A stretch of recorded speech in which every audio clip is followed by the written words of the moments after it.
Bem-vindos a mais uma palestra do programa Ciências às 19 horas. Como vocês sabem, nós realizamos as palestras de março a junho e de agosto a novembro e, às vezes, dezembro. Okay? Geralmente na terça-feira de cada mês. Okay? Como vocês sabem, essas palestras são gravadas, o DVD fica disponível na biblioteca do IFSC, né? E também a gente passa no canal local da NET, o canal 20, né, que é o canal PROVE. Bom, agora eu gostaria de passar a palavra ao professor Francisco Alcaraz, que vai apresentar o nosso palestrante de hoje.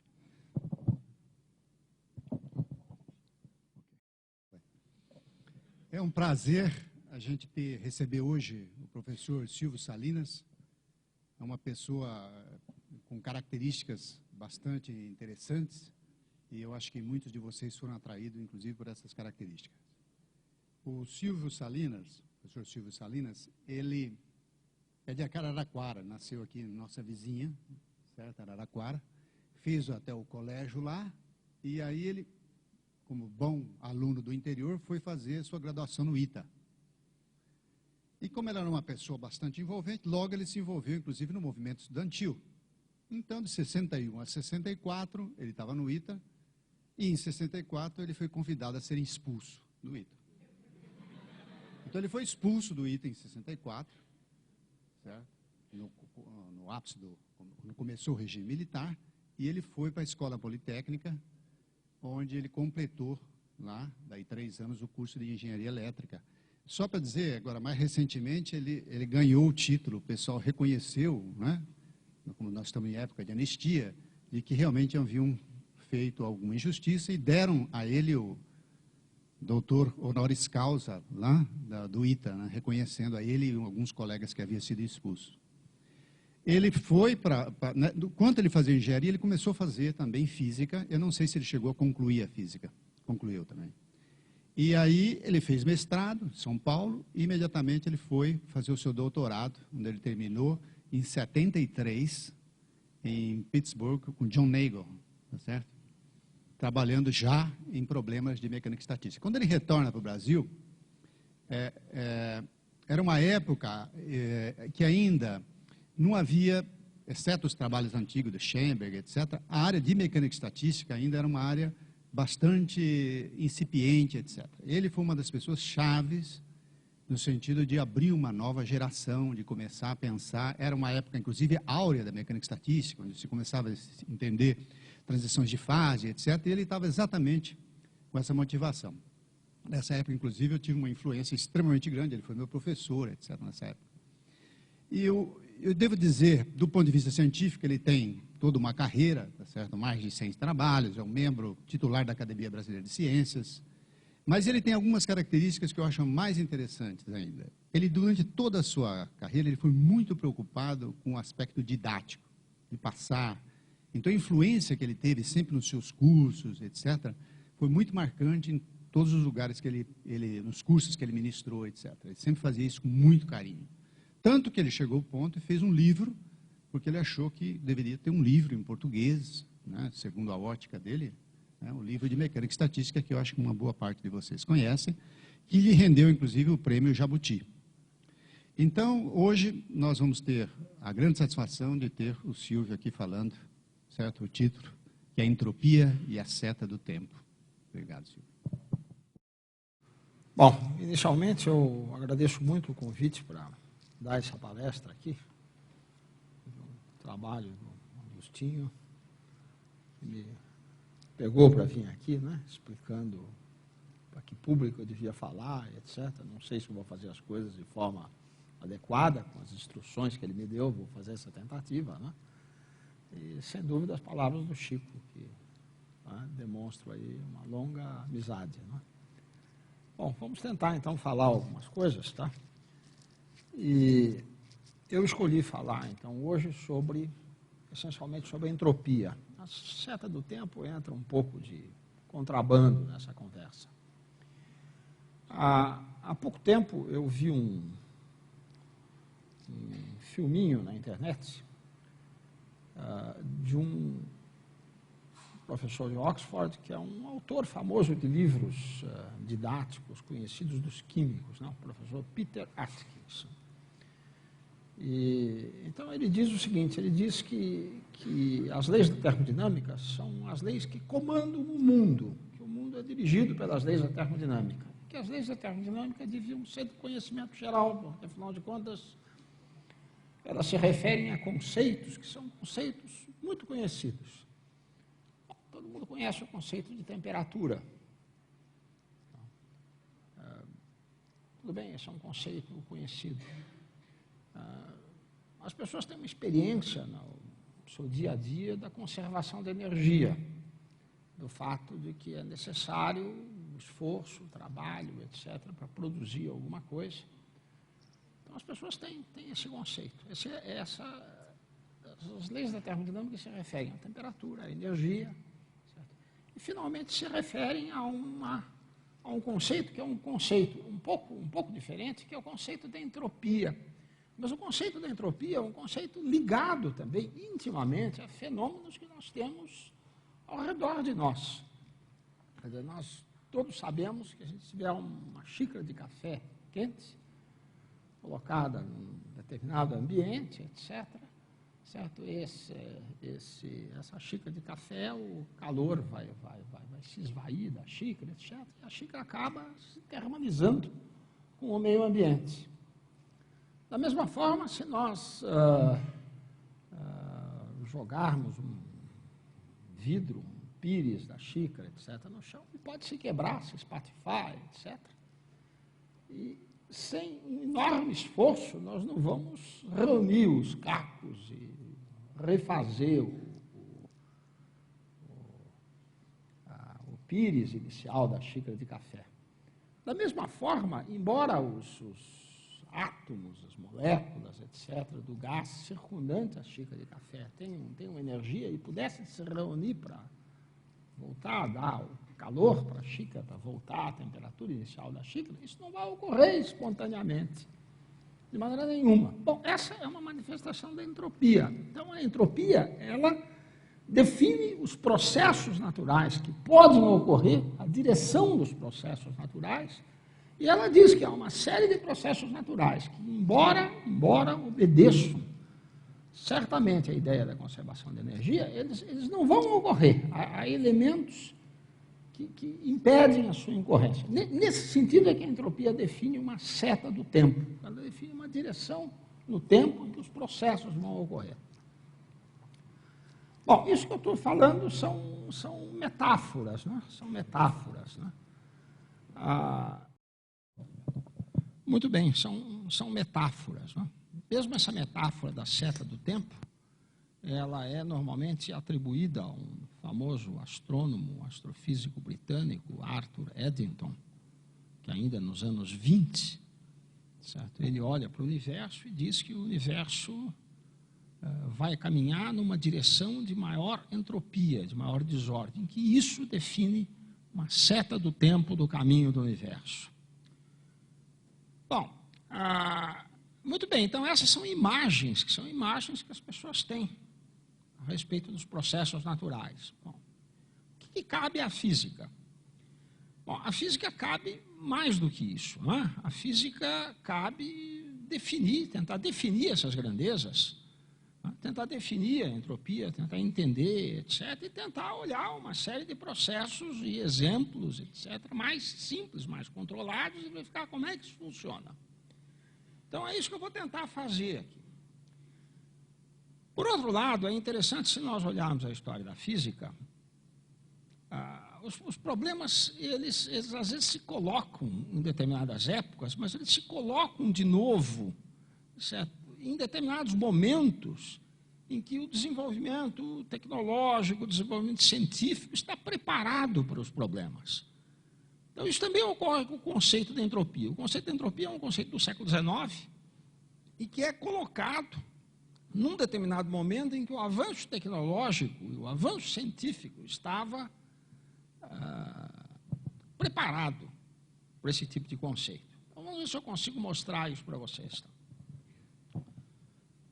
Bom, vamos ver como é que funciona esse primeiro slide. Bom, como eu disse, há exemplos em abundância, né? A xícara de café quente, os ovos mexidos, né? Certo que não voltam a um ovo espontaneamente, de maneira nenhuma, mas há exemplos muito mais pertinentes à vida científica, né? Reações químicas, transições de fase, etc., etc. Eu talvez consiga falar sobre alguns desses exemplos. Como eu disse, compete à ciência e além das metáforas, né? Compete à ciência definir, realizar medidas, propor modelos em situações razoavelmente simples e controladas. Então, vamos ver se eu consigo fazer um pouco isso. Ok. Esse segundo slide, eu já venho com uma definição aqui, né? Certo? A palavra entropia foi inventada por esse grande físico alemão do século XIX, Rudolf Clausius. Ele inventou a palavra entropia, certo? Esses indivíduos sofisticados do século XIX deviam saber latim e grego, né? Então, a palavra entropia é uma palavra que vem do grego, tropos, etc., que indica mudança de posição, e há um prefixo que ele colocou. Ele conta isso no artigo. Ele queria uma palavra e, ainda por cima, ele queria que a palavra soasse como energia. Certo? Então, ele inventa o conceito e ele inventa a palavra, num artigo em 1865. A definição de entropia. A muito grosso modo, a definição de entropia é essa desse slide. Eu tenho um determinado sistema, esse sistema é uma temperatura T, esse sistema recebe uma determinada quantidade de calor, pequena, né, infinitesimal, estou pensando num processo muito pequeno, né, ΔQ, e, a grosso modo, a entropia é a razão entre a quantidade de calor ΔQ e a temperatura T. É claro que, para chegar a essa definição, eu tenho que deixar claro o que vem a ser o calor, né? O que vem a ser o calor, o que vem a ser a temperatura, que temperatura é essa, correto? E ainda devo dizer que essa definição é uma definição em condições tranquilas, não é uma condição de chacoalhar o sistema, condições tranquilas. Bom, eu vou discutir um pouco essa questão do calor e a questão da temperatura. Na realidade, até meados do século XIX, ou pelo menos para os físicos da primeira metade do século XIX, calor era um fluido chamado calórico. Esse fluido é um fluido que passava de um corpo a outro, certo? Em condições ideais ele se conservava, ele não se perdia, e com a teoria do calórico se explicavam muitas experiências. A noção, por exemplo, de calor específico, não? Que calor é massa vezes uma constante característica do material, vezes uma diferença de temperatura. Essa noção de calor específico é uma noção do século XVIII, certo? Que foi bolada, que foi introduzida dentro da concepção do calórico. Não só o calor específico, como também o calor latente. Se distinguia entre o calor sensível, né, necessário para aumentar a temperatura, e o calor latente para uma transformação de fase. São noções antigas do século XVIII, etc., conhecidas. A noção de temperatura, no início do século XIX, também já tinham surgido as escalas termométricas, e já se conseguia medir temperaturas, já se conseguiam termômetros, etc., e havia problemas sérios. Os termômetros normalmente dependem da substância termométrica, da dilatação da substância termométrica. E a dilatação dessa substância termométrica pode ter não linearidades, não ser uniforme, etc. Era um problema discutido, Bom, é claro que quando eu coloco essa temperatura, que eu chamo de T grande, eu estou me referindo à temperatura absoluta, e vocês vão ver que a temperatura absoluta surge num trabalho de Lord Kelvin, de 1848, e eu vou me referir a esse trabalho para esclarecer essa definição de entropia. O que eu pretendo fazer é mostrar a vocês como é que Clausius chega a essa definição de entropia. Bom, ok. Um exemplo interessante, que é um exemplo do curso secundário, do ensino médio, e que eu acho que todas as pessoas conhecem, é o famoso exemplo da calorimetria, certo? É um corpo quente, que é grande, em contato com um corpo frio, certo? E há um fluxo de calor do corpo quente para o corpo frio. Vamos supor um fluxo de calor muito pequenininho, etc., e daí para diante, certo? Então, se nós usarmos a definição de entropia de Clausius, há um balanço entrópico. Deixa eu ver se eu consigo apontar isso aqui. Acho que não sei se tem um laser aonde? Aqui. Esse botãozinho, tá?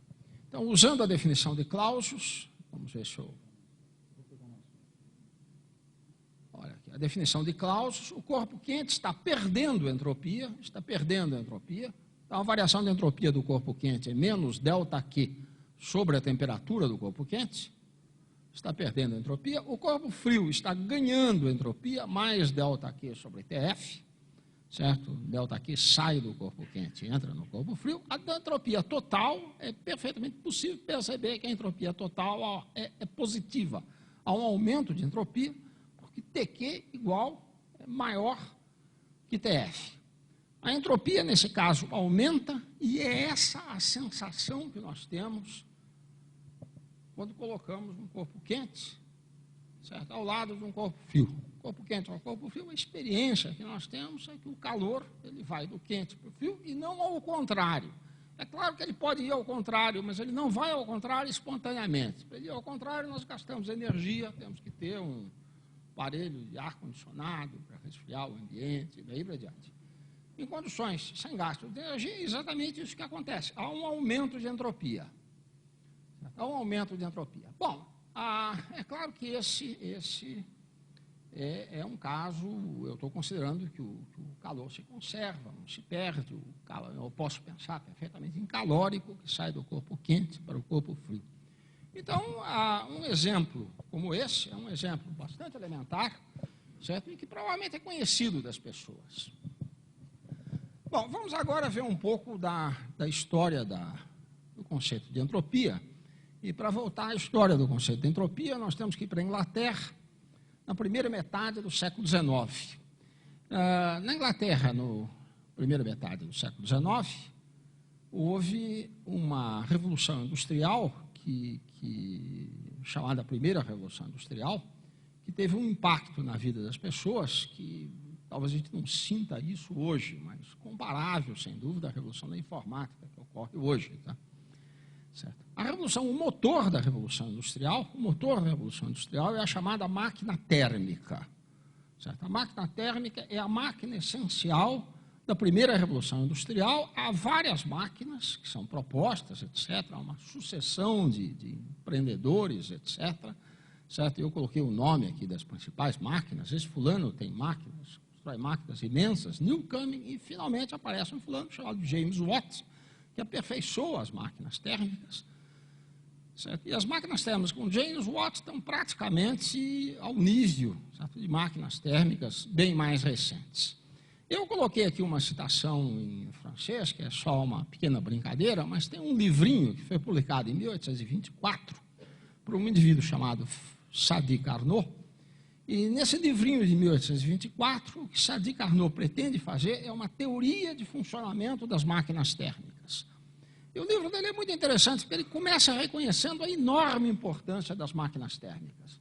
Ele diz, olha, as máquinas térmicas são responsáveis por todo o desenvolvimento industrial que nós tivemos na Inglaterra. Tirar as máquinas térmicas da Inglaterra seria pior do que tirar todos os seus navios, tirar toda a sua marinha, etc. Tal. Portanto, é importante entender como as máquinas térmicas funcionam, certo? Inclusive para tentar aperfeiçoá-las. Um livro muito claro sobre esse aspecto, destinado a engenheiros, etc., em que ele propõe uma teoria de funcionamento das máquinas térmicas. Eu vou tentar mostrar a vocês como é que é essa teoria, certo? Esse livro, na realidade, ele não teve muita influência quando foi publicado, mas depois ele foi redescoberto por Lord Kelvin, certo? E através de Lord Kelvin é que ele é, inclusive, explicado até hoje, etc. O Lord Kelvin foi o grande popularizador das ideias de Carnot. Então, vamos ver como é que isso funciona. Bom, esse slide, isso é uma máquina térmica. Isso daqui é uma máquina térmica. Tem, aliás, quase todos os ingredientes da máquina térmica. Eu acho que dá para perceber como é que isso funciona, mas esse é um desenho de um aparelho que aparentemente teria existido 130 anos antes de Cristo, por um indivíduo chamado Herão de Alexandria, certo? E ele construiu um aparelho em que ele tinha uma fornalha, um fogo, etc., certo? Tinha um recipiente que continha água, certo? Esse recipiente era aquecido, certo? Tinha a água, entrava por esses dois tubos, e tinha aqui uma esfera, certo? E o vapor da água aquecido saía por dois tubos colocados de forma alternada, etc., e movia essa esfera. Então, essa é uma pequena máquina térmica. Ela tem fogo, fonte quente, certo? Ela tem a atmosfera, que é fonte frio, o vapor sai para a atmosfera e realmente acaba se termalizando com a atmosfera, e tem um dispositivo mecânico, que é esta roda que gira. É claro que a importância industrial disso era nenhuma, certo? A importância industrial disso era exatamente nenhuma, era uma grande brincadeira, né? E os livros dizem que Herão de Alexandria, no máximo, ele conseguia usar um dispositivo desse tipo para abrir a porta dos templos, né? E, de certa forma, animar os crentes, etc., de alguma forma. Tá? Olha, tem aqui uma outra talvez, ilustração da máquina de Herão de Alexandria, em que fica clara a fonte quente, certo? O vapor que está saindo, etc., e o papel da água. Então, essas são duas máquinas, que são máquinas fora de época. Né? A grande época das máquinas térmicas, em que as máquinas térmicas começam a ter importância, é final do século XVIII, início do século XIX, na Inglaterra. E, inicialmente, elas servem apenas para succionar água. Na realidade, a primeira revolução industrial na Inglaterra foi movida na base da madeira, da lenha. Dizem que a Inglaterra, no final do século XVIII, foi completamente desmatada. Quer dizer, toda a lenha foi usada para produzir energia, certo? E logo se percebeu que, ao invés da lenha, seria possível usar carvão. Carvão na Inglaterra existe, inclusive, ou pelo menos existia praticamente a flor da pele, da terra. Aos poucos, o carvão que estava à flor da terra foi sendo exaurido também e as minas se tornaram cada vez mais profundas. Bom, o que acontecia com uma mina profunda? Uma mina profunda de carvão, ela atinge o lençol freático, entra água na mina. Então, a água tem que ser succionada. Então, o grande problema é succionar a água da mina. Certo? Inicialmente, a água era succionada com bombas mecânicas. Né? Se construíam bombas mecânicas capazes de produzir vácuo, succionar a água, isso era feito. Inicialmente, bombas mecânicas movidas a animais, etc. Logo depois se percebeu que era muito mais interessante usar máquinas térmicas para succionar a água. As máquinas térmicas serviam para acionar um dispositivo mecânico capaz de produzir vácuo, succionar a água das minas. Essas máquinas eram ótimas, porque podiam, inclusive, ser colocadas no fundo das minas, funcionar muito bem. E, normalmente, elas eram máquinas enormes, muito grandes. Eu vou mostrar algumas ilustrações aqui. Tá? Olha, aqui dá a ideia, acho que essa figura talvez esteja opa, certo? Dá a ideia do tamanho dessas máquinas térmicas. Existe um homem aqui, não sei se dá para ver, etc. Essas máquinas eram máquinas imensas. Olha, aqui tem uma outra, certo, máquina da época. Existia um indivíduo aqui e uma máquina, né? Certo? Uma máquina, então, certo? E aqui, essa pequena ilustração, ela mostra como é que uma máquina dessas funcionava. Olhem como é que funcionava. Existe um dispositivo aqui que é uma espécie de fornalha, etc., né? Há toda o vapor d'água, o vapor d'água que entra aqui é aquecido, move esse pistão para cima, né? Certo? Depois se joga um pouco de água da atmosfera e o pistão abaixa, certo? E o fato é que existe um êmbolo aqui que faz esse movimento. Eu acho que talvez a minha outra ilustração talvez seja um pouco melhor. Vamos ver a outra, tá? Tá aqui. Essa aqui é mais esquemática e um pouco melhor. Certo? Nessa máquina térmica está claro que existe uma fonte quente, existe aqui a água, né, que entra aqui o vapor entra e sobe esse pistão, certo? Mas aí se joga um pouquinho de água fria aqui, o vapor condensa e desce, certo? E isso provoca um movimento mecânico, né? Esse movimento mecânico, provavelmente isso daqui está ligado a uma bomba mecânica que vai produzir vácuo, certo? E retirar a água da mina. Enfim, os elementos essenciais de uma máquina térmica. Os elementos essenciais da máquina térmica são uma fonte quente, o fogo. Certamente uma fonte fria, que é a própria atmosfera, um pouco de água da atmosfera, que é colocado aqui para resfriar o vapor e fazer com que ele desça. O microfone, tudo bem. Então, há uma fonte quente, uma fonte fria e um dispositivo mecânico, um dispositivo que é capaz de transformar a força do vapor, certo, em trabalho mecânico. Esses são os elementos essenciais da máquina térmica. Vamos ver algumas outras máquinas térmicas. Bom, essa máquina térmica é conhecida, não é? Quer dizer, isso é uma locomotiva que existia aqui perto, pelo menos em Araraquara existia, né, estrada de ferro, quando tinha isso aqui, etc. Talvez não exista mais. Isso daqui é um navio movido a vapor que se chamava, etc. Né? Atualmente é movido a diesel, né? Combustível diesel ou coisa desse tipo, certo? Mas essas máquinas desempenharam um papel formidável a partir da primeira Revolução Industrial. Bom, aqui está novamente o livro de Carnot, né? O título do livro do Carnot é interessante, Reflexões sobre a potência motora do fogo e sobre as máquinas apropriadas a desenvolver essa potência. Né? O livro é escrito por Sadi Carnot, cujo único título é Antigo Aluno da École Polytechnique. Vocês veem, a École Polytechnique foi fundada pouco antes por Napoleão, né, para produzir quadros, etc., e gente que tivesse nível capaz de fazer uma obra desse tipo. Bom, esse é o grande título dele. Bom, eu agora vou falar sobre os trabalhos de William Thomson. Por favor, não precisam ler esse slide, tem várias informações aqui sobre as quais eu não vou falar, mas o William Thomson, que depois se transformou em Lord Kelvin, é uma figura interessantíssima. É uma figura interessantíssima. É um indivíduo que, com 15 anos de idade, o pai era matemático, né? Com 15 anos de idade, ele tinha lido o famoso livro de Fourier, Tratado Analítico do Calor, etc., né? Que é o curso de Física Matemática 1, que deve ser dado ainda nos cursos de Física, mais ou menos isso, né? Tá? Certo? Ele conhecia isso tudo, etc., e foi para Cambridge, né? Fez os seus primeiros trabalhos muito cedo, e ele foi um dos primeiros britânicos a sair das Ilhas Britânicas, no início do século XIX, e ir para a França.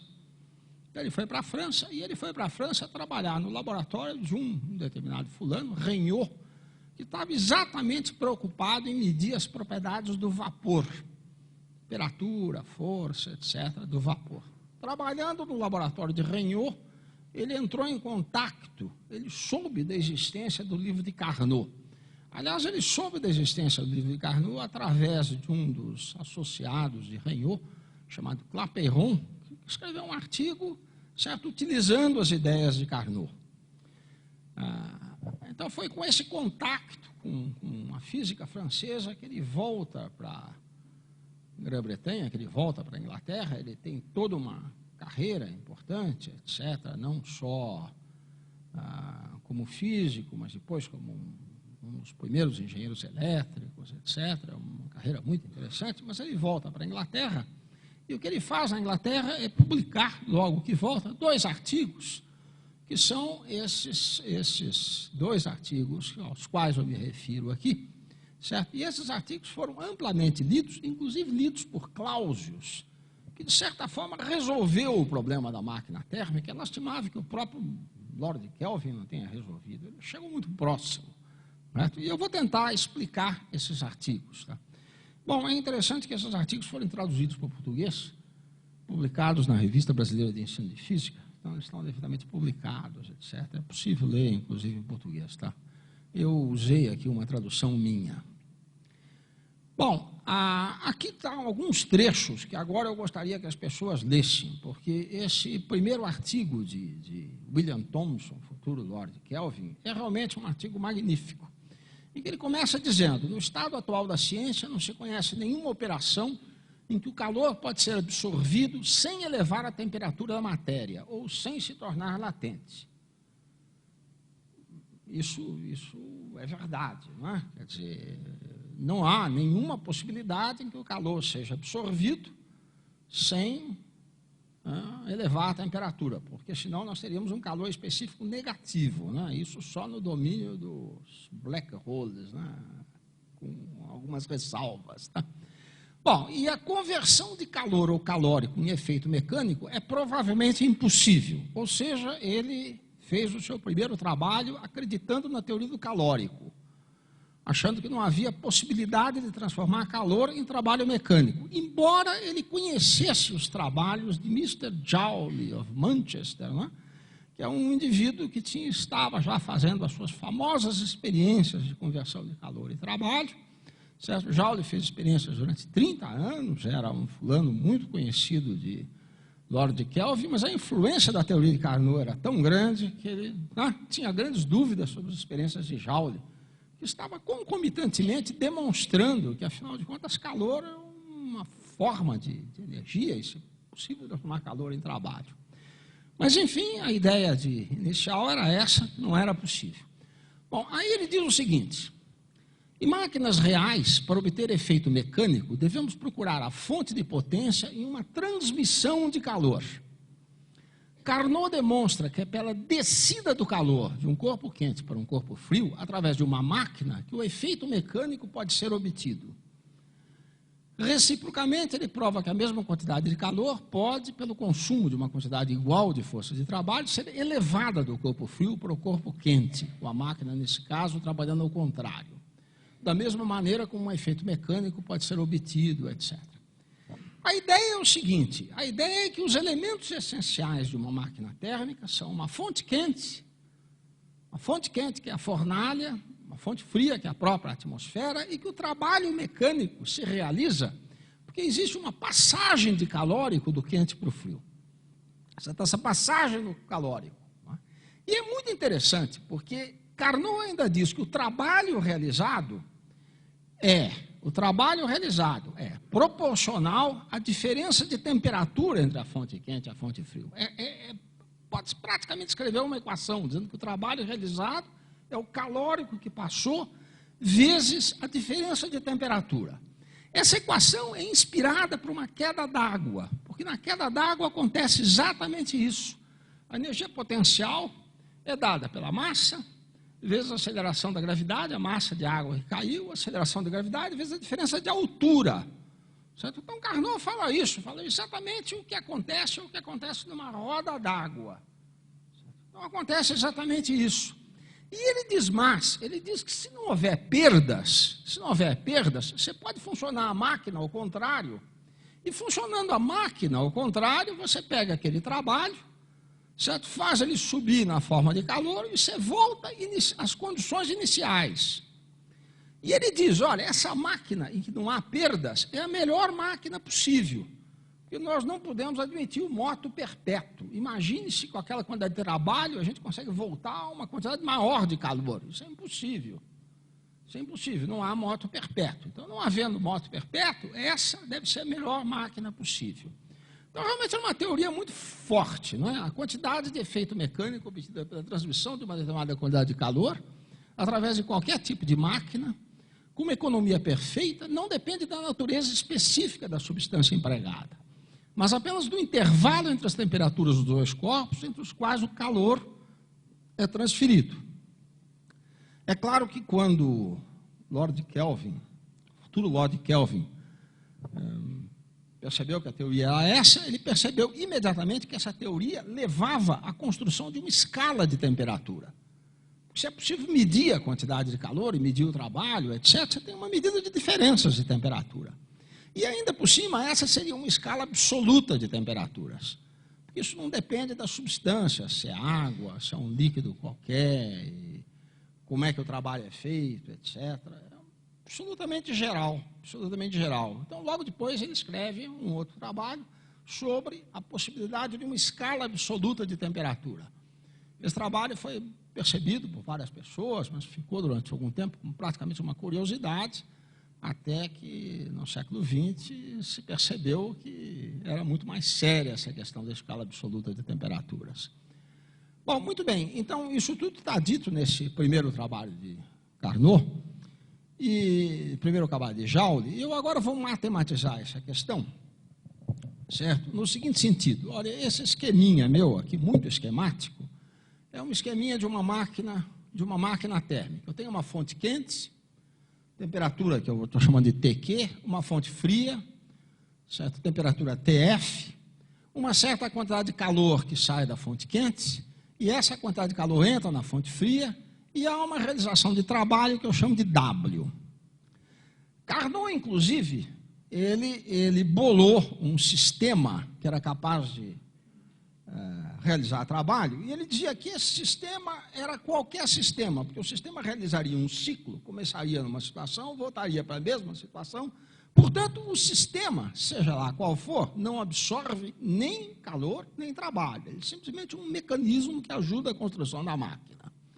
Então, sob o ponto de vista de Carnot e também de Kelvin, o que acontece é o seguinte, a melhor máquina possível é quando Q índice Q for igual a QF. Ou seja, existe uma conservação de calórico, o calórico não se perde. E o trabalho realizado deve ser o calórico, Q índice Q igual a QF, que multiplica a diferença, TQ menos TF. Então, essa era a teoria, certo, de como deviam funcionar as máquinas térmicas. E diga-se de passagem, com as medidas de potência das máquinas térmicas existentes na época, o que se sabia era exatamente isso, que a potência da máquina dependia da diferença de temperatura entre a fornalha quente e a atmosfera fria. Então, essa é a proposta de Carnot-Kelvin. Bom, qual é o problema dessa proposta? O problema dessa proposta é a ideia de calor como energia. A ideia de calor como energia também é uma ideia que acaba se fixando no século XIX. Ela também é um produto praticamente da Revolução Industrial, de se pensar que calor, no fundo, é uma forma de energia, não é um fluido que é perfeitamente possível transformar calor em trabalho. Existe um artigo famoso, sobre o qual não vou poder falar, de um grande historiador contemporâneo da ciência, Thomas Kuhn. O título do artigo é interessante, ele diz, olha, a ideia da conservação da energia é exemplo de uma descoberta simultânea, porque no século XIX, em vários laboratórios, em vários locais, etc., se percebe essa ideia de conservação de energia, certo? Que na Inglaterra, o nome mais associado a essa ideia é o nome de Joule, que fez 30 anos de experiências, etc., para mostrar como é que isso funciona. Então, se eu sou um indivíduo que acredito que calor não é um fluido que se conserva, mas é uma forma de energia, eu vou olhar essa máquina térmica de um ponto de vista ligeiramente diferente. Aqui o ponto de vista ligeiramente diferente. É a mesma máquina, certo? E eu estou chamando essa de proposta de Joule-Mayer. Mayer é um fisiologista alemão que também chegou às mesmas conclusões de a identificação entre calor e energia. E a proposta de Joule-Mayer é o seguinte, olha, tem uma fonte quente, tem uma fonte fria, tem uma certa realização de trabalho, e a proposta é clara. A proposta diz que o trabalho realizado tem que ser uma certa constante. No resto desse seminário eu vou dizer que essa constante é 1, eu não vou me preocupar com essa. É uma constante de dimensionalidade, etc., que hoje em dia a gente mede trabalho e calor em mesmas unidades, que são o Joule, né, unidade de energia. Mas, enfim, eu faço um balanço energético. O trabalho produzido tem que ser Q índice Q menos Q índice F. Q índice Q menos Q índice F. Então, é isso que se pode dizer. Quer dizer, na realidade, seria possível construir uma máquina em que Q índice F é igual a 0 e eu produzo todo o calor que eu tiro da fonte quente, certo? É transformado em trabalho. No princípio, não há nenhuma restrição a isso. Não há nenhuma restrição a isso. Então, a grande dúvida é como conciliar essa proposta, que é a proposta de Mayer-Joule, com a proposta anterior. A proposta anterior certo? Supondo que o Q índice Q é igual ao Q índice F. Quer dizer, como conciliar essas duas ideias, certo? De uma forma razoável, inclusive, sob o ponto de vista experimental. Então, esse é o problema que se colocava, certo? Na época, havia dados experimentais precários, mas havia dados experimentais sobre máquinas desse tipo, etc. E é impressionante que Lord Kelvin não tenha feito essa conciliação. Essa conciliação foi feita, então, por uma proposta de Clausius, que é um ano depois do primeiro artigo de Kelvin. É muito curioso que Clausius não conhecia o livro de Carnot, mas ele conhecia o trabalho de Lord Kelvin, que divulgava o livro de Carnot. E a proposta de Clausius está aqui, está nessa pequena equação. Clausius adota a fórmula de Mayer, de Joule-Mayer. Ele adota essa fórmula. Ele diz que o trabalho é Q índice Q menos Q índice F. Só que ele propõe uma lei de conservação que agora não é mais a lei de conservação do calórico. Na realidade, ele ainda não tinha chegado ao conceito de entropia. Mas o problema dele era descobrir como é que o Q índice Q e o Q índice F se distribuem. Então, ele simplesmente propõe que Q índice Q sobre TQ tem que ser igual a Q índice F sobre TF. Com aquela definição de entropia que eu já coloquei desde o começo, simplesmente é uma conservação de entropia que existe aqui dentro. Não há conservação de calórico, mas não há conservação de entropia. Então, quais são QQ e QE? QQ sobre TQ e QF sobre TF. Aí eu posso calcular o rendimento da máquina. O rendimento da máquina é o trabalho realizado dividido por Q índice Q. Certo? Bom, se eu uso essas duas equações, eu percebo que isso daqui é TQ menos TF sobre TQ, 1 menos TF sobre TQ. Ou seja, esse rendimento é um rendimento sempre menor do que 1, a não ser que a temperatura TF seja o zero absoluto. Certo? Havendo uma temperatura TF que não seja estritamente nula, certo? É impossível ter rendimento igual a 1. Ou seja, é impossível fazer QF igual a zero. É impossível, porque o QF sobre TF tem que ser igual à razão QQ sobre TQ. É essa a proposta de Clausius. Ele simplesmente fez essa proposta de redistribuição dos calores QQ e QF, tentando, de certa forma, recuperar a ideia original de Carnot e, ao mesmo tempo, conciliar a ideia de Carnot com Joule. Então, a proposta, a invenção do conceito de entropia, a proposta de Clausius, é uma grande conciliação entre ideias de conservação de energia, certo? E essa ideia muito, muito rudimentar do funcionamento de uma máquina térmica. Na verdade, eu poderia escrever isso de uma forma até um pouco mais razoável, dizendo o seguinte, que se eu for analisar uma máquina como essa, certo, eu devo levar em conta que a energia se conserva, ou seja, o trabalho produzido é QQ menos QF, certo? Eu devo levar em conta que esse indivíduo que está aqui, esse dispositivo, é um dispositivo que realiza um ciclo, portanto, ele não engole entropia, nem calor, nem absolutamente nada. Então, a fonte quente está perdendo entropia, ela perde entropia menos QQ sobre TQ, a fonte fria ganha entropia mais QF sobre TF, e agora, ao invés de supor que a entropia se conserva, que isso é zero, eu vou supor que isso é sempre maior ou igual a zero. Vou supor que seja maior ou igual a zero. Então, vou supor que a entropia total do universo aumente.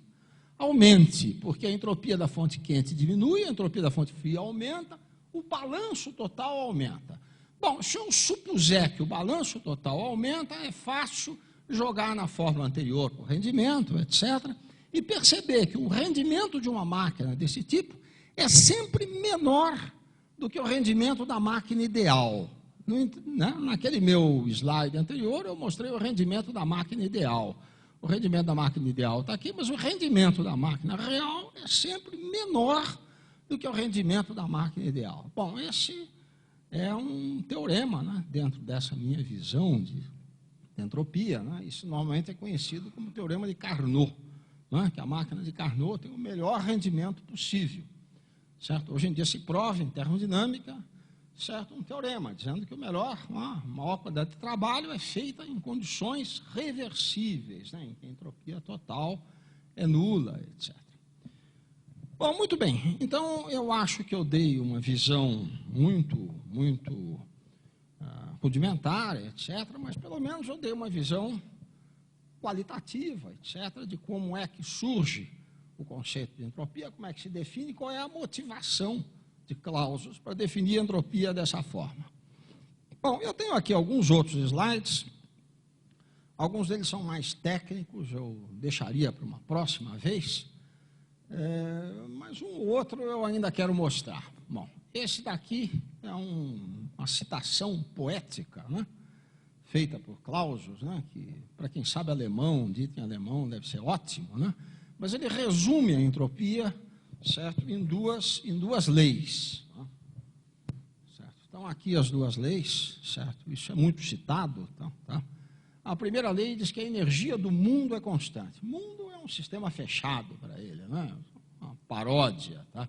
E a segunda lei, a entropia do mundo tende a um valor máximo. Isso já é Clausius nos seus trabalhos maduros, etc., né? Dizendo, olha, a termodinâmica é isso, a energia do mundo é constante, a entropia do mundo tende a um valor máximo. Essas duas expressões foram citadas por Gibbs, né, na epígrafe de um trabalho famosíssimo, certo, em que ele estendeu esses conceitos de entropia para misturas de fluidos heterogêneos e depois para reações químicas, etc., tornando-se praticamente o fundador da moderna termoquímica e mostrando que o conceito de entropia é um conceito muito mais geral, que não se aplicava somente a máquinas térmicas, mas se aplicava a todos os processos naturais. Tá? Bom, muito bem, eu vou... Aqui está um resumozinho, né, para a gente se lembrar, etc., né? Quer dizer, a energia do mundo, a energia do mundo é constante. Olha, o mundo é constituído por um sisteminha, o sisteminha recebe calor de uma fonte de calor, realiza trabalho sobre uma mola, um dispositivo mecânico, certo? Então, eu tenho um balanço energético, ΔU é ΔQ menos ΔW. Você tem um balanço energético, a energia ela não some, nem aparece, etc., tá? Um balanço energético. E aqui eu tenho um balanço antrópico, a variação total de entropia qual é? Bom, a fonte quente perde entropia, menos ΔQ sobre ΔT, o sisteminha ganha entropia ΔS, e a fonte de trabalho é uma mola, um dispositivo mecânico, etc. Esse não tem entropia. Tá? Então, num processo qualquer, eu tenho que ΔU é ΔQ menos ΔW, com essas definições de ΔU e ΔW, e a entropia total do universo, aumenta. É claro que se eu tiver um processo reversível, em que a entropia total do universo permanece constante, é igual a zero, nós podemos dizer que a entropia do sistema ΔS é igual a ΔQ sobre ΔT, sobre T, nessas condições. Eu estou pensando num processo infinitesimal. Então, as leis da termodinâmica, no fundo, estão resumidas aqui, pictoricamente, nesse slide. Bom, eu não quero discutir grandes detalhes matemáticos, mas é claro que há uma série de problemas matemáticos que podem ser discutidos, eu vou pular esse slide, certo? Mas eu vou precisar agora fazer uma conta, uma pequena conta, e vamos ver se essa pequena conta eu consigo que vocês me sigam essa pequena conta, porque vai ser difícil eu prosseguir sem fazer essa pequena conta. Olha, a conta é o seguinte, vamos calcular alguma coisa sobre a entropia de um gás ideal, né? Bom, para um sistema qualquer, ΔU é ΔQ menos ΔW. Se eu usar ΔQ igual T vezes ΔS, eu posso escrever essa pequena equação diferencial, dU é TdS menos PDV, certo? Aqui eu extraio o ds é 1 sobre T dU mais P sobre T dV. Bom, isso é geral, para qualquer sistema isso funciona assim. Um sistema em que o número de partículas é constante, eu tenho que o diferencial ds é 1 sobre T dU mais P sobre T dV. Então, o que é 1 sobre T? O que é P sobre T? P sobre T, por exemplo, é a derivada parcial de S em relação a V para U e N fixos. Certo? Isso aqui significa que S é uma função de U e de V. Certo? 1 sobre T e P sobre T são as derivadas parciais em relação a U e a V. Então, em particular, P sobre T é ds dV para U e N fixos. Então, agora vocês vão acreditar em mim e ver como é que isso funciona. Se a entropia for uma constante que eu chamo de K, vocês vão ver que é a constante de Boltzmann, vezes o número n, vezes o logaritmo neperiano do volume, mais uma série de termos que não dependem do volume. Então, a derivada parcial ds dv é kn sobre v. Kn sobre v é p sobre t. PV igual a nkt é a famosíssima equação dos gases ideais. Então, se eu tiver um gás ideal, certo? A entropia tem essa forma, Kn log de V, mais algumas outras coisas que não dependem de V. Tudo bem, pessoal? Então, essa conta, acho que é uma conta simples de seguir, etc. Bom, fazendo essa conta, eu posso fazer uma outra conta que é curiosa. O que acontece numa experiência de difusão? Uma experiência de difusão é o seguinte, vamos supor que tem um gás, certo? Não, aqui pode ser tanto a temperatura fixa quanto a energia fixa, mas tem um gás ocupando um certo volume, certo? E, de repente, esse volume dobra, por exemplo. Está dentro de um cilindro, o cilindro está dividido em duas partes, numa das partes tem um gás, N partículas, na outra parte é vácuo. De repente, você faz um buraquinho e deixa o cilindro ocupar tudo. Qual é a variação de entropia? Bom, é fácil calcular a variação de entropia. É Kn logaritmo neperiano de 2V, o volume dobrou com o mesmo número de partículas, menos Kn logaritmo neperiano de V, que era a entropia inicial, o resto não interessa, porque é só a diferença entre esses dois termos. Então, a variação de entropia é K, que é essa constante, vezes N, vezes o logaritmo neperiano de 2. Ou seja, a variação da entropia dividida por N é K vezes logaritmo neperiano de 2. A entropia aumenta. A entropia aumenta. A entropia aumentou. É claro que se você fizer um buraquinho, etc., as partículas se expandem para o volume todo. Certo? O volume foi de V para 2V. Certo? A entropia aumentou. E a entropia aumentou, e a entropia por partícula é K vezes logaritmo neperiano de 2. Lembrem-se dessa fórmula, porque eu vou precisar dessa fórmula para fazer uma outra interpretação de entropia e de como é que essa entropia pode ser definida. Bom, ok, eu não tenho tanto tempo mais, então eu agora tenho aqui um pouco de pressa. É claro que eu poderia brincar um pouco mais, calcular essa entropia, etc., tal, mas pelo menos esse cálculo eu acho que dá para perceber como é que isso é feito. Ok. Então, está aqui a minha brincadeira. Minha brincadeira é exatamente essa. Eu tenho, inicialmente, partículas ocupando, certo, uma parte do volume, depois eu tenho partículas ocupando o volume todo, correto? E a variação de entropia é K, eu escrevi K índice B em homenagem a Boltzmann, né? Constante K de Boltzmann, certo? Vezes N vezes logaritmo neperiano de 2. Eu acho que todos vocês concordam comigo que se eu tiver uma situação inicial desse tipo e fizer um buraquinho aqui, eu vou acabar tendo uma situação final de equilíbrio, certo? Em que o gás se expande para o volume todo. Não é? Eu acho que todos vocês concordam, etc. Eu vou mostrar a vocês um livro de Maxwell, certo? Em que ele diz que isso é voz corrente, né? Certo? Embora Maxwell tenha inventado uma maneira de fazer com que todas as partículas dessa metade voltassem para outra, etc. Tal. Tem uma maneira engenhosa que ele propôs, né? Certo? Para elucidar um pouco essas questões, mas isso é uma outra questão. Bom, muito bem. Olha, eu estou citando esse livro de Maxwell por várias razões, tá? Certo? Esse é um livro de 1871. Maxwell viveu pouco, ele viveu de 1831 a 1879, correto? E o livro dele mais conhecido, etc., é o Tratado de Eletricidade, Magnetismo, etc., tal, que é muito difícil de ler, não é? Se as pessoas forem olhar, etc., vão perceber que é um livro complicado, porque a notação matemática é complicada, etc., etc. Mas ele escreveu outros livros, em particular, ele é o primeiro autor de um livro didático de termodinâmica. Acho que esse é o livro número 1 de termodinâmica, correto? Esse livro foi publicado em 1871, se chama Theory of Heat, e esse livro é facílimo de ler. Eu sugiro que as pessoas comprem na Amazon Book e leiam, né? Porque ele é ótimo, tá? Correto? E ele é um livro escrito em que ele pretendeu escrever para que fosse compreendido, né, pelos trabalhadores. Ele tinha essa preocupação, Maxwell. Maxwell dava aulas à noite, etc., para trabalhadores, e daí para diante, né? Certo? Tem um outro livro até dele, que é pouco conhecido, que também dá para comprar na Amazon Books, esse é sobre a eletricidade e magnetismo, tá?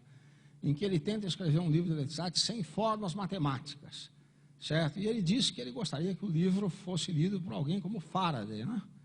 E ele faz isso, é um livro difícil, não é fácil. Esse é quase assim, é um livro muito interessante, tá?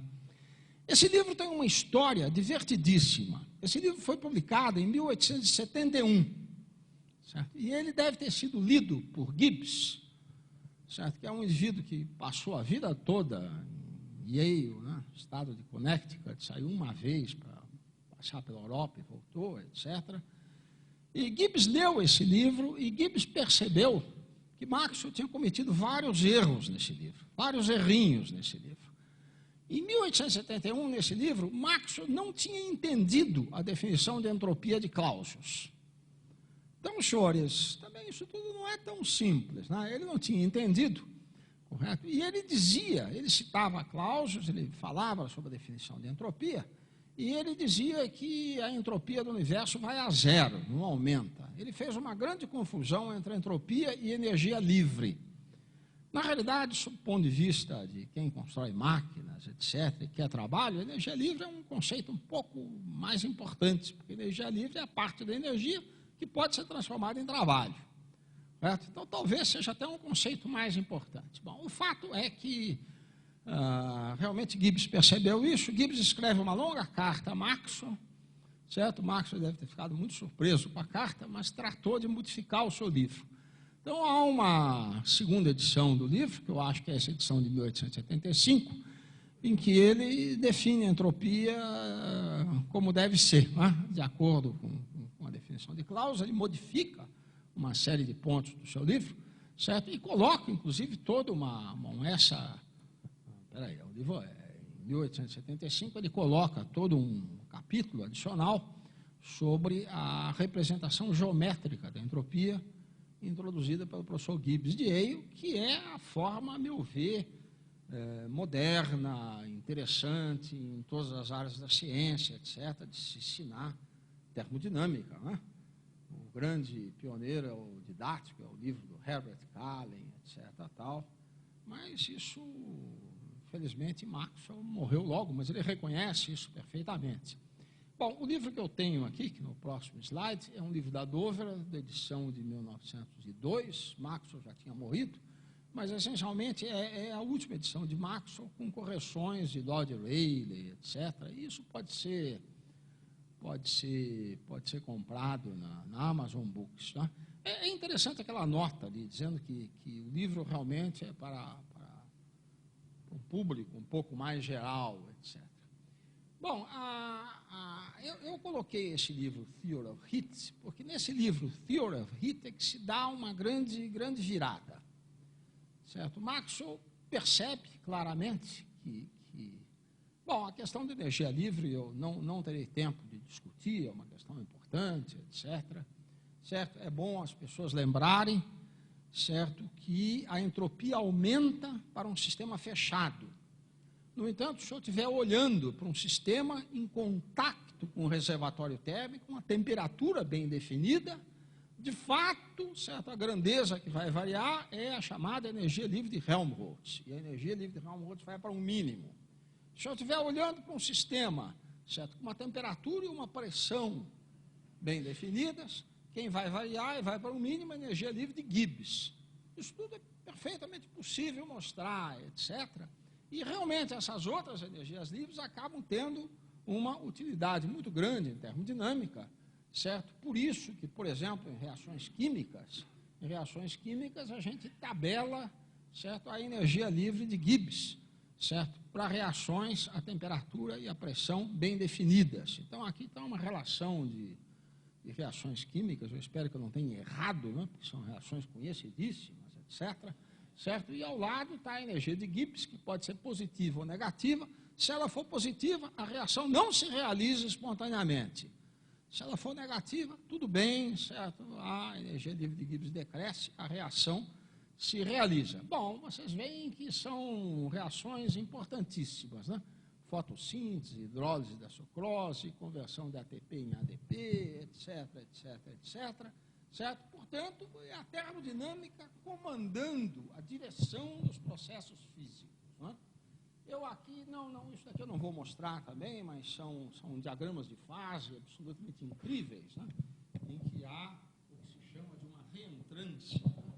Reentrância é uma fase isotrópica em temperaturas muito baixas, onde está aqui, temperaturas baixas, depois uma fase ordenada e volta a uma fase isotrópica. Né? Apesar de estar aumentando a temperatura, certo? Não se pode pensar apenas em entropia, tem que se pensar em energia livre, uma competição entre energia e entropia, para chegar a diagramas desse tipo. Bom, esse é um diagrama experimental que eu coloquei aqui, só que esse diagrama está me perturbando muito nos últimos meses, tá? Por várias razões. Né? Isso é uma questão de experts, né? Um diagrama que, além de ele me perturbar muito nos últimos meses, tem umas pessoas em São Paulo que dizem que mede isso daí, e ficam brigando por causa disso, né? Aí tudo bem, tá? Bom, o outro é um trabalhinho em magnetismo. O magnetismo existem reentrâncias incríveis, né? Isso é um trabalho antigo meu, tá? Mas tudo bem, isso é uma curiosidade apenas. Mas, enfim, eu quis trazer à baila o livro de Maxwell. O livro de Maxwell é notável, porque Maxwell deve ter sido o primeiro autor a ter uma visão estatística clara do que estava ocorrendo. Ele realmente, esse livro é um livro muito bom, em que ele mostra que as velocidades são distribuídas entre as partículas de acordo com a lei de distribuição dos erros de observação no método dos mínimos quadrados. Ele se apropria, certo, da lei dos erros, que era conhecida. Certo? Aliás, ele cita, inclusive, aplicações da lei dos erros em ciências sociais, etc., tabelas biológicas e daí para diante, tá? Se apropria disso e ele tem uma visão clara, uma visão estatística clara, certo? Eu não vou ter tempo de comentar essas questões, certo? Esse é um livro em que a visão estatística está clara, certo? E ele inventa, inclusive, isso é um problema que eu vou deixar para vocês. Ele diz o seguinte, olha, todo mundo sabe, certo, que se eu tiver, certo, uma distribuição de moléculas, certo, num determinado volume, certo, as moléculas se distribuem ao acaso desse volume, certo? E é impossível fazer com que um lado do volume fique mais quente e o outro mais frio espontaneamente. Mas talvez a gente pudesse bolar um ser, esse ser que eu desenhei aqui, certo? Um ser miraculoso, certo? Depois foi chamado de diabo de Maxwell, por Lord Rayleigh, e esse ser é um ser que iria abrir uma portinhola, e ele seria um ser muito capaz, muito ativado, etc., que veria, né? Ele seria capaz de verificar as moléculas. As moléculas vermelhas são moléculas que têm maior velocidade. As moléculas azuis são moléculas com menor velocidade. E toda vez que aparecesse aqui uma molécula vermelha querendo passar, ele abria a portinhola. Quando uma molécula azul, ele fechava a portinhola, acabava uma situação em que o lado tinha moléculas, mais moléculas vermelhas e o outro mais moléculas azuis. Ou seja, um lado ia ter temperatura muito maior do que o outro. Certo? Esse ser imaginário e essa possibilidade de experiência de pensamento, etc., está na última página do livro de Maxwell, certo? E é uma proposta interessantíssima, né? Eu vou dizer para vocês que essa proposta, várias pessoas, no decorrer do século XX, tentaram realizar o demônio de Maxwell. Eu também não vou ter tempo de falar sobre isso, mas, invariavelmente, o demônio tem sido exorcizado. Né? Quer dizer, não se consegue realizar o demônio de Maxwell, embora certa existência do demônio de Maxwell tenha levado a uma percepção muito clara do papel da estatística, de como é que isso tudo funciona. Né? Bom, eu não vou ter tempo de falar sobre o demônio de Maxwell, seus vários exorcismos, né? Houve pessoas ilustres que tentaram trabalhar com o demônio de Maxwell, Smoluchowski tentou, Brillouin. Mais recentemente, houve o demônio de Maxwell em motores biológicos, né? Feynman, no livro dele, tem um ótimo demônio de Maxwell, tá? Correto? O pessoal de computação, né? Quer dizer, o pessoal de computação foi séria a discussão, continua sendo séria a discussão sobre o demônio de Maxwell, tá? Bom, mas quem realmente tocou para frente o programa estatístico foi Ludwig Boltzmann. Então, eu vou a Viena, final de século. Em Viena, que devia ser um local absolutamente aprazível, né? Qual era o programa de Boltzmann em Viena? O programa de Boltzmann em Viena era construir uma interpretação para a função entropia de Clausius. Inicialmente, ele pensava em fazer uma interpretação puramente mecânica. Ele fez várias tentativas puramente mecânicas. Certo? Depois, ele percebeu que uma tentativa puramente mecânica não iria funcionar, que ele teria que fazer uma interpretação mecânica e estatística, levando em conta que um gás tem um número muito grande de partículas. A discussão das ideias de Boltzmann, né, as propostas de Boltzmann e as discussões das suas propostas, vários ataques e respostas, etc., que deram origem à moderna física estatística. Um dos ataques mais sérios às ideias de Boltzmann é que se você tem um gás de partículas, essas partículas são regidas pelas leis da mecânica, que na época era uma mecânica clássica, futuramente a mecânica quântica, e tanto a mecânica clássica como a mecânica quântica são profundamente reversíveis, elas não têm uma direção privilegiada no tempo. As equações de Newton são reversíveis em relação ao tempo. Se eu alterar todas as velocidades, k por -1, o corpo vai para o passado em vez de ir para o futuro, certo? Não há essa irreversibilidade no tempo. Enquanto que a entropia é uma grandeza que tem uma direção privilegiada no tempo, ela aponta para uma direção no tempo. Portanto, há uma contradição grande. A saída para essa contradição são as ideias estatísticas. Isso foi percebido por Boltzmann, certo? De uma maneira muito clara, ele lutou até o fim da vida nessa direção. E eu vou terminar esse meu colóquio dando algumas ideias, alguns elementos, certo, da teoria boltzmanniana. Bom, em primeiro lugar, há uma definição estatística de entropia. Essa definição estatística da entropia, a entropia é definida como uma constante, que hoje em dia a gente escreve K índice D, né, constante de Boltzmann, certo, vezes o logaritmo de um número, W. Certo? Esse número W é um número de estados microscópicos em que o sistema pode ser encontrado. Um sistema mecânico, por exemplo, em que eu dê o volume, a energia, a pressão, etc., ele é constituído por um número muito grande de partículas e há um número muito grande de estados mecânicos, de velocidades e posições dessas partículas que são compatíveis com determinadas grandezas macroscópicas. Esse número de estados que deve ser contado de alguma forma é que está relacionado a W. Então, a ideia fundamental da estatística de Boltzmann é isso. Isso a gente precisa perceber através de alguns exemplos. Então, vamos aqui a alguns exemplos de como é que isso funciona. Bom, o primeiro exemplo que eu vou dar, bom, essa figura é curiosa, né? Isso daqui é o túmulo de Boltzmann no cemitério de Viena, né? Então, o túmulo de Boltzmann no cemitério de Viena é famoso porque tem essa inscrição S igual a K, log de W no seu túmulo, né? E isso estava até no anúncio desse colóquio, né? Portanto, é famoso. Eu vou voltar ao problema das caixas. No problema das caixas, é claro que cada partícula pode estar ou de um lado ou do outro lado da caixa. Né? Vamos supor que eu tenho uma caixa, né? Um lado está cheio de partículas, o outro lado é o vácuo, eu abro esse orifício. Os dois volumes são iguais e as partículas, então, em equilíbrio, acabam ocupando a caixa toda. Cada uma das partículas pode estar de um lado ou do outro. Então, cada uma das partículas, a primeira partícula tem duas possibilidades. Se eu tiver duas partículas, eu vou ter 4 possibilidades, porque 2 vezes 2. Se eu tiver 3 partículas, 8 possibilidades, 2 ao cubo. Se eu tiver n partículas, eu tenho 2 elevado a n possibilidades. Então, no caso da caixa, se eu estiver me preocupando apenas com a questão do volume, que dobrou, certo? Eu tenho 2 elevado a n estados microscópicos do sistema.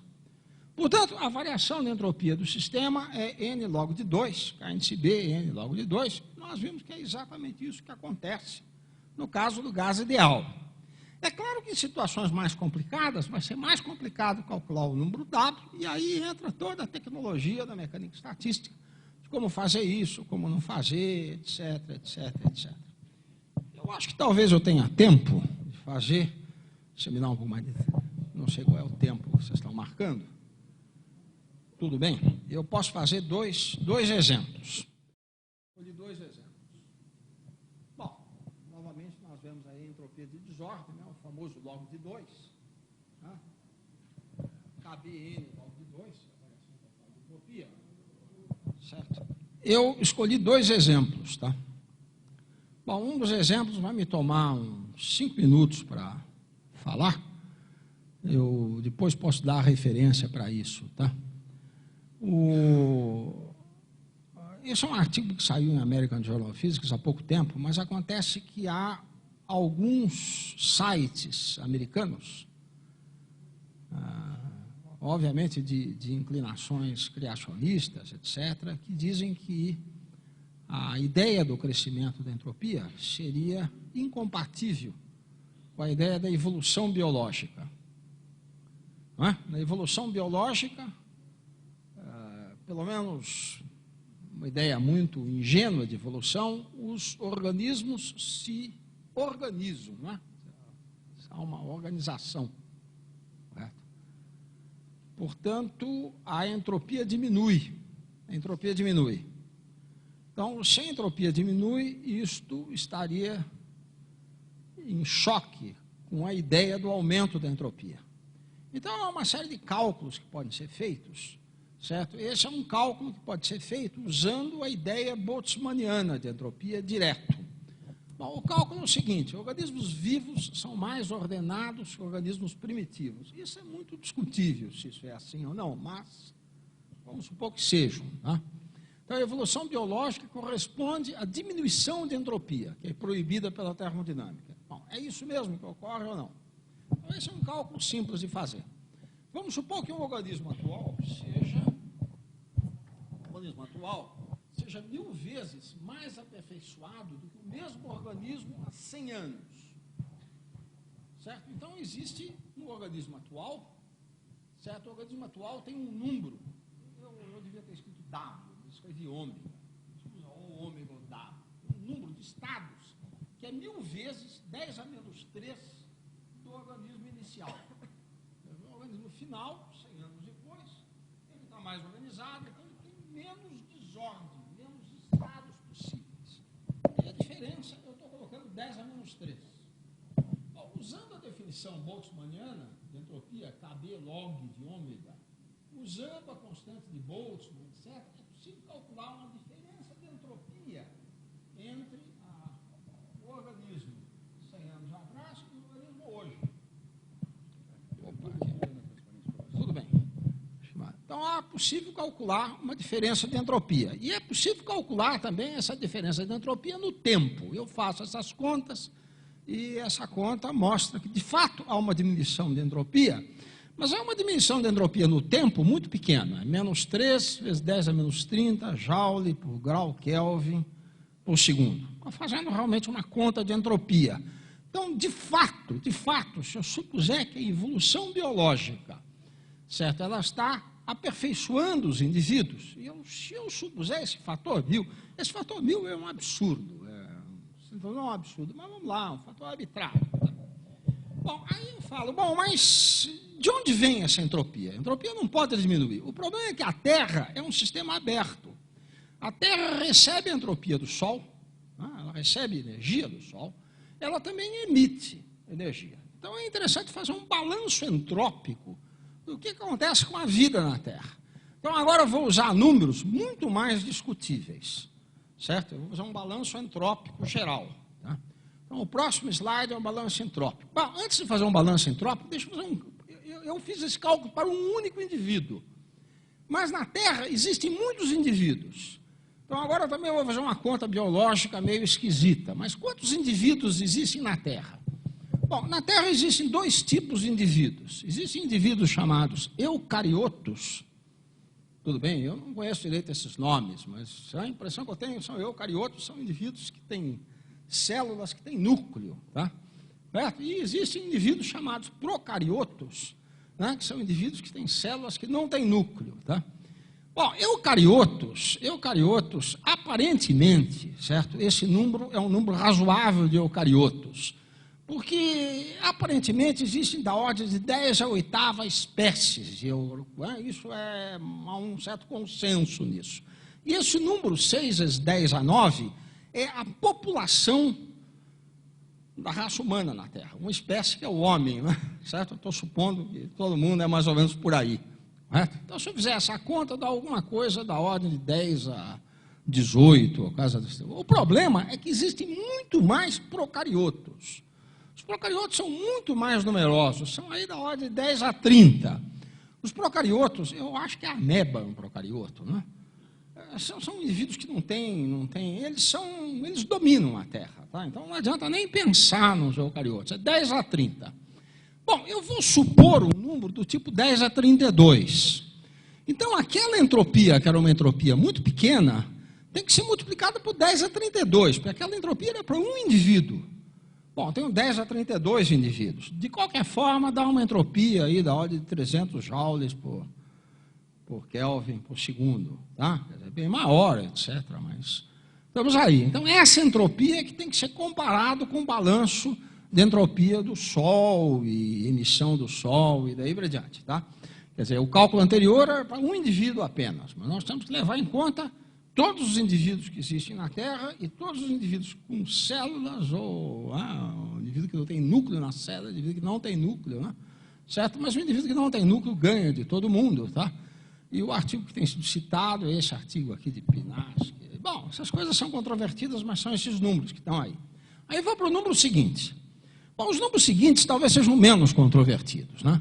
Temperatura da superfície do Sol, temperatura da superfície da Terra, temperatura da radiação de fundo. Tudo bem. Aí vem esse número aqui, que eu também tenho um pouco de dúvidas de onde é que veio isso, mas são dados geológicos. Energia solar absorvida pela Terra. Certo? São dados geológicos, etc., que há referências para isso, etc. Então, se eu tenho todos esses dados, eu posso fazer uma conta, que é uma conta, agora é uma conta com a fórmula de Clausius, ΔQ sobre T. Pura e simplesmente. Agora eu saí de Boltzmann e vou para Clausius. Eu posso calcular a diminuição da entropia do Sol. O Sol está diminuindo a entropia, está emitindo, né? Aumento da entropia da Terra. Olha, o Sol é 10 a 13. A Terra aumenta 10 a 14, né? Certo? 10 a 14. Quer dizer, é mais ou menos pau a pau. Aqui está perigoso, porque está mais ou menos pau a pau. Mas acontece o seguinte, se a gente leva em conta a radiação cósmica de fundo, certo? A Terra praticamente está em equilíbrio térmico. Tudo que ela recebe, praticamente tudo, né? Tem que sobrar um pouco para a evolução, mas praticamente tudo ela joga, certo, para a energia de background, a energia cósmica de background. E a energia cósmica de background tem uma temperatura, radiação de fundo, 2,7, né? Quer dizer, uma temperatura pequena, tá?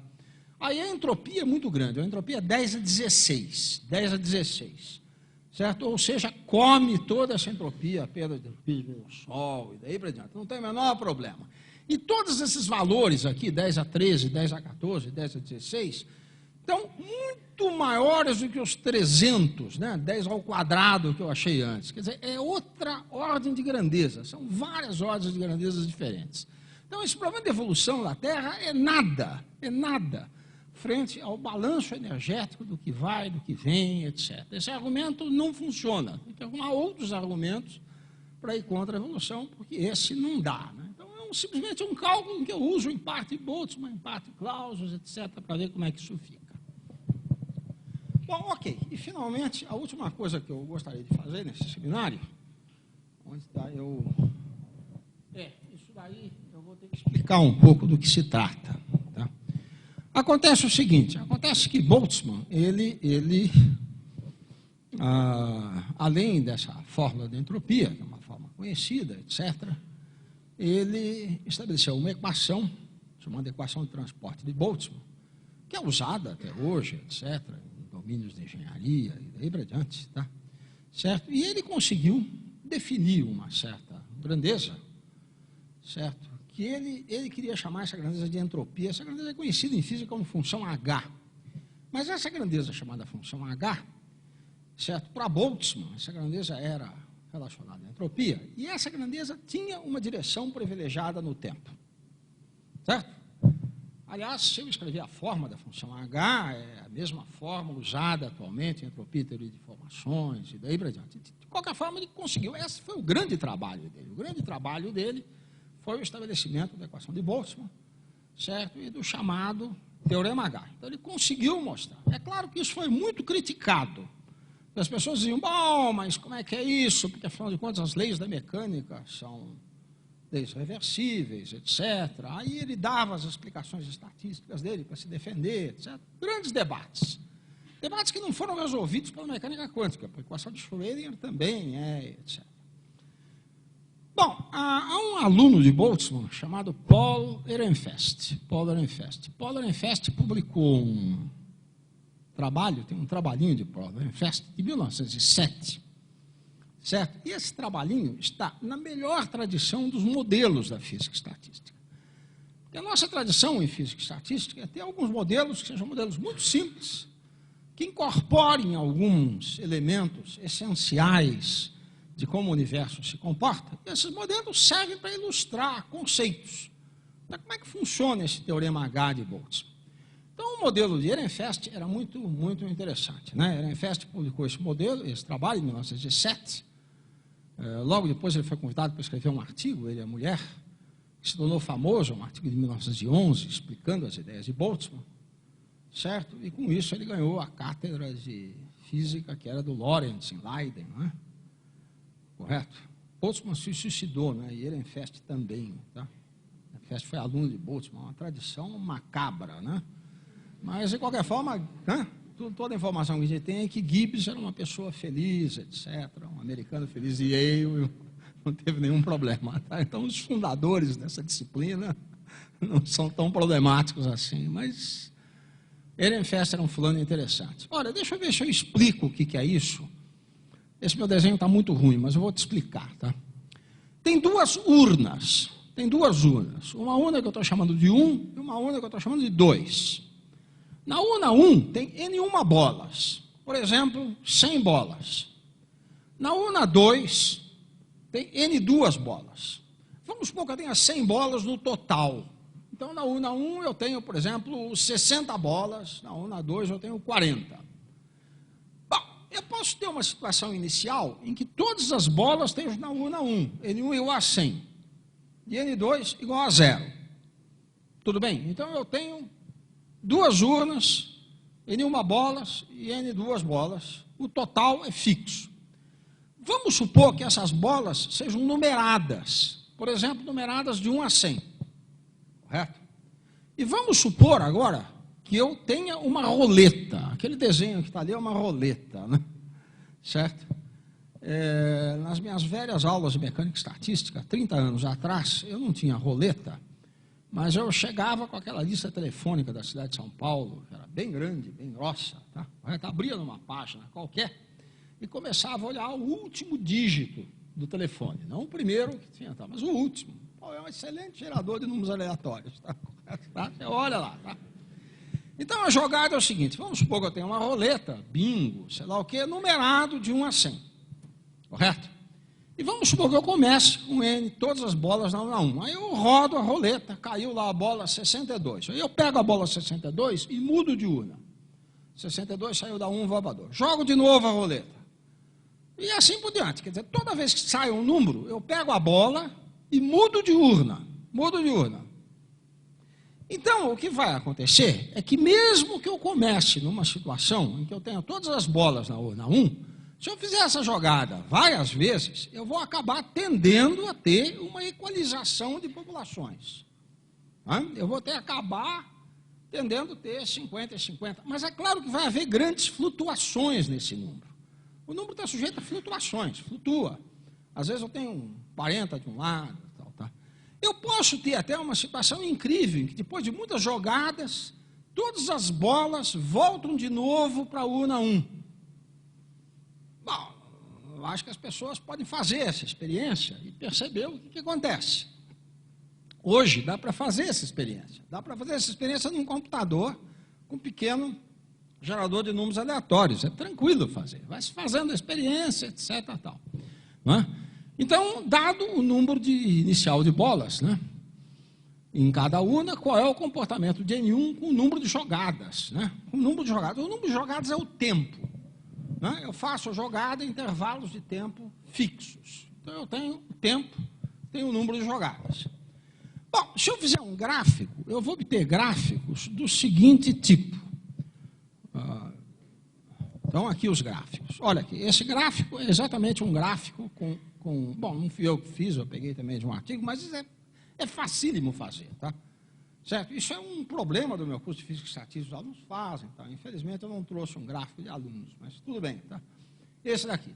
Então, eu tenho 100 bolas, a N é 50 nesse caso. Desculpa, é 50, correto? E dá para perceber que, à medida que o tempo avança, eu inicialmente começo com 0 bolas numa urna e 50 na outra, né? Correto? E aí o número vai subindo e olha, ele acaba havendo muitas flutuações em torno do 25, que é metade, tá? Aliás, olha, se vocês lerem esse negócio em inglês, vocês vão ver que está escrito ali, fleece on a nick, né? Isso daí é uma brincadeira do Ambegaoka, porque Ehrenfest dizia que esse modelo era um modelo dos cachorros com pulga, eram 2 cachorros com pulgas, certo? Uma opção de pulgas no cachorro, uma opção de pulgas no outro, e as pulgas pulavam de um cachorro para outro, tá? E tentavam equalizar as populações de pulgas, né? Então, pegou a mesma nomenclatura, deu nome para os cachorros, etc. Eu não me lembro qual é o nome, um é o Nick e tal, tá? Em vez de 1 e 2, tá? Tudo bem?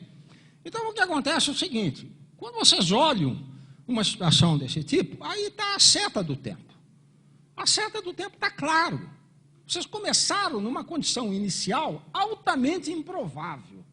Altamente improvável. E vocês estão avançando no tempo, certo? Para situações de alta probabilidade. Situações de alta probabilidade é quase que meio a meio, certo? Outras situações são de baixíssima probabilidade.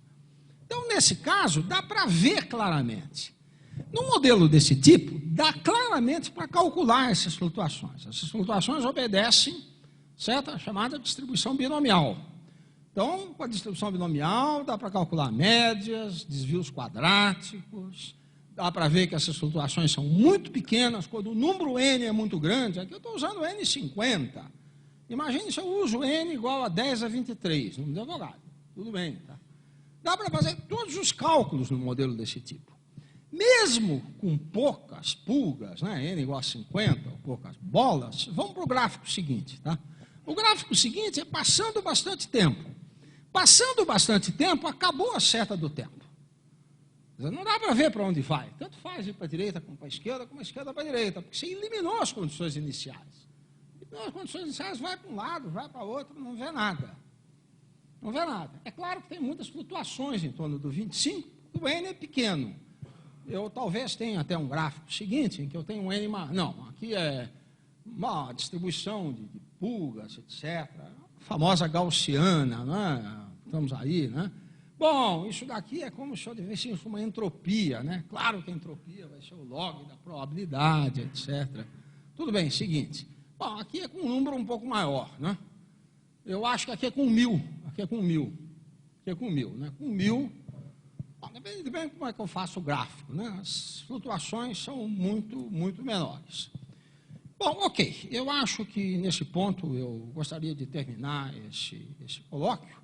Certo? Esse exemplo é um exemplo que mostra claramente o papel das flutuações estatísticas, mostra claramente o papel das condições iniciais, certo? E o papel também dos números grandes. Eu, para ir adiante nesse modelo, se for um pouco mais adiante, eu ia ter que fazer muitas contas. Eu não quero fazer essas contas, certo? Esse modelo é representado por uma equação no anterior, né? Certo? O anterior, tá? O anterior. Não, essa equação, é uma equação mestra, né? Correto? Essa equação mestra, Chico, pode ser resolvida exatamente. Quem resolveu essa equação mestra exatamente pela primeira vez foi Mark Katz. Tudo bem? Conta no livro. Correto? É claro que é resolvida de várias maneiras diferentes, é uma equação estocástica, linear, etc. E daí para diante, certo? Se for um pouco mais adiante, certo? Dá para calcular todas essas médias, probabilidades, mais adiante, certo? Ainda dá para calcular a evolução do valor médio. A evolução do valor médio com o tempo ela é lisa, ela não tem flutuações, mas é o valor médio. Né? E dá para pegar trabalhos recentes aí, de gente sofisticada, etc., que continua pensando em modelos desse tipo, e aí por diante. Então, esse é um dos exemplos. Tá?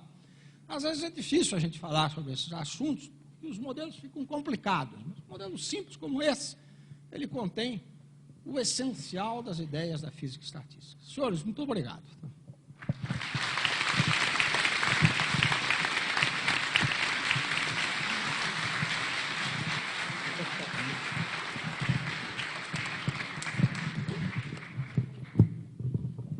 Ok.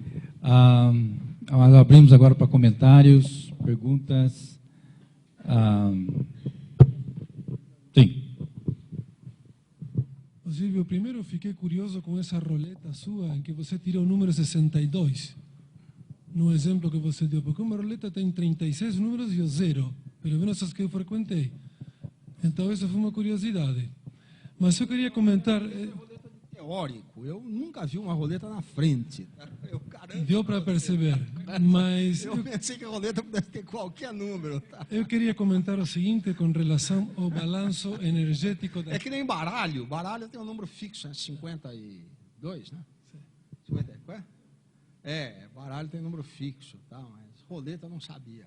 Ô, Silvio, eu queria fazer o seguinte comentário. O balanço energético da Terra é negativo, ela perde energia. Tanto assim que nas eras geológicas ela foi perdendo temperatura, de uma temperatura de magma fundido até a temperatura atual. De maneira que o saldo de energia para a Terra é negativo. Entretanto, o Sol atua sobre a Terra como uma fonte de entropia, exclusivamente, não de energia. A Terra recebe energia distribuída como um corpo negro centrado ao redor da linha amarela do Sol e emite mais energia ainda centrada já lá no infravermelho longe, que é uma radiação de muitíssima maior entropia. Então, o saldo de entropia da Terra é altíssimo. E isso se vê justamente na biomassa. A biomassa é realmente uma severa diminuição da entropia da Terra. Castelhano, eu tenho certeza que eu estou entrando num assunto do qual eu não sou... Primeiro, eu não sou especialista, segundo, deve ser muito polêmico, né? Mas eu te dou as referências desses artigos, tá? São artigos recentes, razoavelmente recentes, de American Journal of Physics, tentando ilustrar. Pode ter artigos recentes errados também, mas o argumento de que a distribuição energética está centrada na linha amarela do Sol, a recebida pela Terra, e centrada no infravermelho longe, a emitida, isso indica que realmente se perde uma enorme quantidade de entropia. O Sol é uma fonte de entropia, não de energia. Ou, em outras palavras, é de energia altamente qualificada que a Terra devolve como energia degradada. Pois é. Outro comentário que eu queria fazer, posso fazer um comentário? Já Pode. que você falou em seta do tempo, você pode colocar o slide do gás ideal? Slide do gás ideal. Já você passou. Um que tem aí. Para um gás ideal, essa distribuição mais ou menos homogênea é uma distribuição de alta entropia, certo? Agora, se você coloca interação, por exemplo, gravitacional, essa distribuição é de baixa entropia. Tudo bem. Então, não, eu quero chegar lá, eu vou chegar na seta do tempo, vou tentar. É o seguinte, quando você coloca interação gravitacional e tem formação, por exemplo, de estrelas ou eventualmente até de buracos negros, você tem acréscimos brutais de entropia. De maneira que o aumento de entropia depende do aumento da curvatura do espaço-tempo. Agora, como a entropia está crescendo, significa que, indo para trás no tempo, ela era menor. Isso significa que na época do Big Bang, a entropia devia ser muito pequena e, portanto, a curvatura muito pequena. Os cosmologistas estão postulando que o tensor de curvatura do Big Bang, o que se chama tensor de Weyl, era nulo na época do Big Bang. Não sei se você tem acompanhado essas... Não, eu não tenho acompanhado. Eu evitei a questão da curvatura, eu evitei a questão dos black holes. A única coisa que eu acompanhei mais recentemente é que há um cálculo de balanço entrópico que não está fechando, né?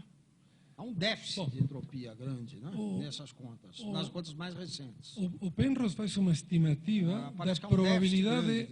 O Penrose faz uma estimativa da probabilidade de você partir com um Big Bang com tensor de curvatura nulo. No espaço das fases, isso é 1 dividido 10 elevado a 100 não sei quanto. Sim. Uma probabilidade. Mas isso seria uma hipótese que, de ser verdadeira, explicaria o sentido de tempos, ou seja, o sentido da entropia crescente. Bom, chego por aqui. Olha, eu francamente, eu acho que essa explicação via condições iniciais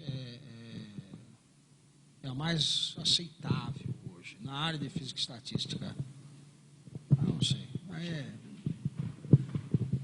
A única coisa que eu sei de buracos negros e companhia é que aparentemente é tudo consistente com a segunda lei da termodinâmica, quer dizer, não há nenhuma inconsistência, né? Mas há um déficit de entropia que não se explica. Mas também existe déficit de matéria, né? Então, aí estou por fora. Eu gostaria de fazer um comentário sobre esse desenho que está aí, que é tão simples e que generou todas las cosas que você comentó. La figura que está acima es un sistema en equilibrio. Sí. Y você va a tener que sacarlo del equilibrio. Cuando você, es un pequeño detalle, pero es una maldad. Porque você hace un buraco. Y cuando hace el buraco, você me lo saca del equilibrio. Tudo bem. No hay irreversibilidad y no hay flechas del tiempo si você no saca su sistema inicial del equilibrio, que es lo que falaba él con el Big Bang. Cuando você llega al final, el sistema voltó al equilibrio y voltamos al cementerio. Entonces, el problema de hacer el buraco debe ser resaltado, porque es un acto mismo teórico que muda la condición inicial y que hace que algunas personas pierdan el concepto de que para haber irreversibilidad tiene que haber un sistema fuera del equilibrio. Muchas de las discusiones de Boltzmann que lo llevaron al suicidio provenían de que, a mi entender, no, hay algunos caras que han dicho esto, Boltzmann no se dio cuenta que él partía en sus deducciones de un sistema fuera de equilibrio. Y ahí você puede aplicar ecuaciones reversibles, más va a tener evolución. Como en la mecánica normalmente. Si parto de un sistema fuera de equilibrio con ecuaciones reversibles en el tiempo, evoluciona a una posición que las fuerzas son conservadas. Disculpa esta intervención que por ahí, pero gustaría una cosa más. Você en ningún momento siempre bordeó el problema de la creación de entropía, la generación de entropía. Y nunca faló de la creación de entropía. En tanto mostró cosas ahí en sistema. Entonces conozco un solo libro que fala así, el CIARS. Es un libro de física de texto, pero un libro que fala hay creación de entropía. Y a veces no recalcamos eso. Y gustaría su opinión, porque eso es lo que es la entropía en sistemas isolados, no en cualquier sistema. Es un sistema, es una función no conservativa. Ok, vamos responder isso. Olha,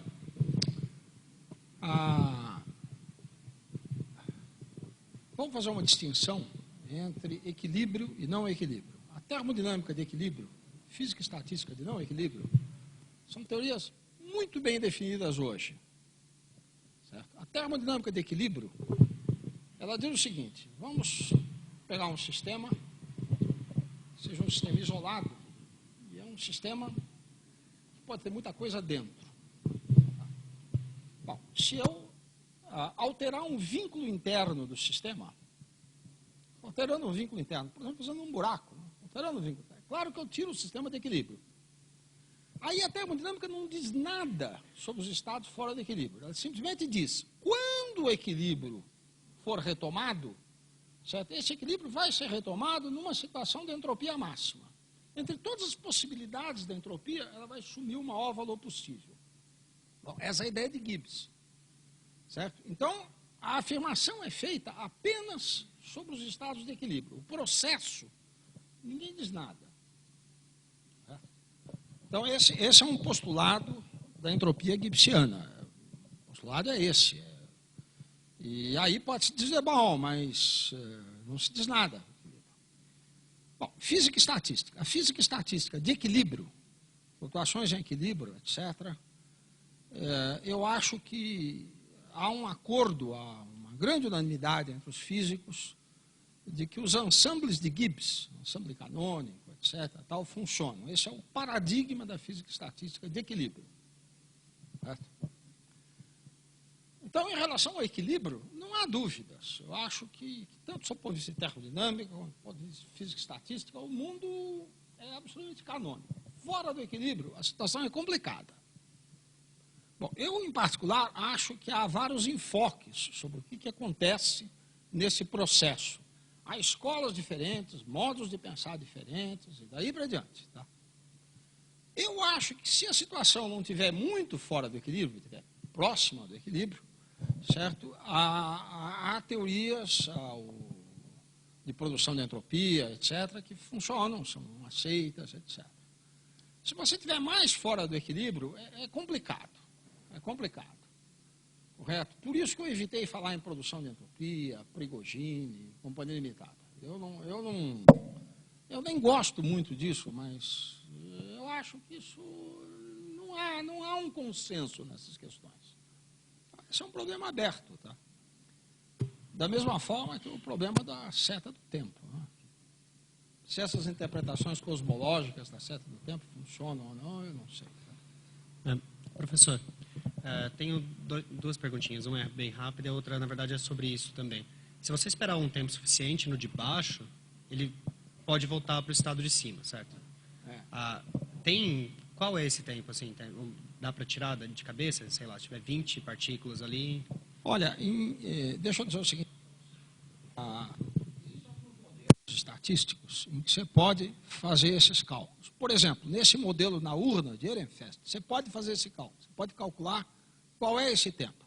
Existem alguns outros. Existe um modelo chamado modelo do anel de Katz. Você faz esse cálculo também. Certo? Se você usar n da ordem de 10 a 23, esse tempo vai ser da ordem da idade do universo. Tranquilamente. As ordens de grandeza são violentas. Tá? Então, o papel do N grande é fundamental nisso daí. Você faz isso de fato. E outra questão que eu queria perguntar é o negócio do demônio de Boltzmann. Na verdade, sobre o nome de Maxwell. Quando que deram esse nome para ele? Foi na época, assim? Eu acho estranho, em 1900, alguém chamar um negócio de demônio. Um amigo de Maxwell, Lord Rayleigh, deu esse nome, etc. Tal. Isso é famoso, tá? Correto? E o demônio de Maxwell seria esse ente capaz de fazer com que o corpo frio ficasse mais frio. Porque na época ainda tinha um forte domínio da igreja e chamar um negócio de demônio, ninguém ligava muito. Acho que não, mas... Bom, tudo bem, mas não há... Bom, e há várias tentativas de realização, etc. Né? Eu acho que eu talvez até tenha alguma coisa aí. Você poderia só colocar alguma coisinha da conexão com entropia e informação, em termos geral, para um público? O que eu posso dizer sobre entropia e informação? Aí eu vou ser obrigado a escrever uma equação aqui. Né? Eu acho difícil dizer isso. Né? Olha, essa expressão para entropia é constante de Boltzmann vezes KB vezes o log de W, certo? Ela aparentemente ela não foi escrita dessa forma por Boltzmann, né? Quer dizer, essa forma é a forma em que Planck escreveu isso, etc. Né? Agora, essa forma de escrever entropia, ela supõe ela supõe que todos os estados microscópicos em que o sistema possa ser encontrado são absolutamente equivalentes, equiprováveis. Correto? Bom, é fácil perceber que se eu escrever essa fórmula, se eu tiver as probabilidades, certo? Eu posso escrever a entropia como uma somatória de P índice I vezes logaritmo neperiano de PI, em que PI é uma probabilidade. Se a probabilidade for 1 sobre W, eu tenho a fórmula de Boltzmann. Mas ela pode ser mais complicada, pode ser estados que tenham mais probabilidade do que outros, etc. Então, talvez essa fórmula, somatória em I de PI log de PI, seja uma fórmula mais fundamental, da qual seja possível, certo, obter a entropia de um sistema físico. Bom, essa fórmula PI log de PI, ela é absolutamente idêntica à fórmula do teorema H de Boltzmann. Absolutamente idêntica, mudando um pouco a interpretação, etc. Bom, essa fórmula foi usada em teoria de informações por um engenheiro chamado Claude Shannon, né? Pela primeira vez, etc., em que ele analisava os canais de informação, etc., e ele chegou à conclusão de que essa fórmula seria interessante para o conteúdo de informação. Ele usava um sinal menos, um sinal trocado, etc. E, aparentemente, ele mostrou essa fórmula para John von Neumann, né? Que falou para ele que ia chamar de entropia. O von Neumann falou para ele para não chamar de entropia, porque ia aumentar a confusão, mas ele chamou de entropia, isso é conhecido como entropia. Tá? Tudo bem? Então, a interpretação que se dá em teoria de informação é essa, né? É através dessa fórmula, certo? E dos canais de informação. Talvez eu pudesse dar não me corre um exemplo fácil de dar, mas sem escrever a fórmula também é duro. Daria os números de dígitos que você tem que usar para informar. É o bits, né? Direto, né? Direto. Por isso né? que Direto, né? Aliás, a fórmula de teoria de informações... Só que é na base 2. A fórmula de teoria de informações, o logaritmo, deve ser na base 2. Você tem uma... E esse logaritmo que eu escrevi aqui, não devia ser log, devia ser ln, devia ser neperiano, né? Tudo bem? Então, você tem uma relação entre a fórmula com o logaritmo neperiano e a fórmula com o logaritmo na base 2. Vai dar um K diferente, vai ser o K de Shannon, tá? Está relacionado ao K de Boltzmann. O K vai ser diferente, tá? Agora, o K é colocado na fórmula de Boltzmann apenas para dar a unidade correta de Joule por grau Kelvin, né? Energia por temperatura, tá? Correto? Nada de bits é logo de 2, claro. Bom, se ninguém tem mais uma pergunta, então vamos agradecer novamente ao professor Salinas por essa interessante palestra.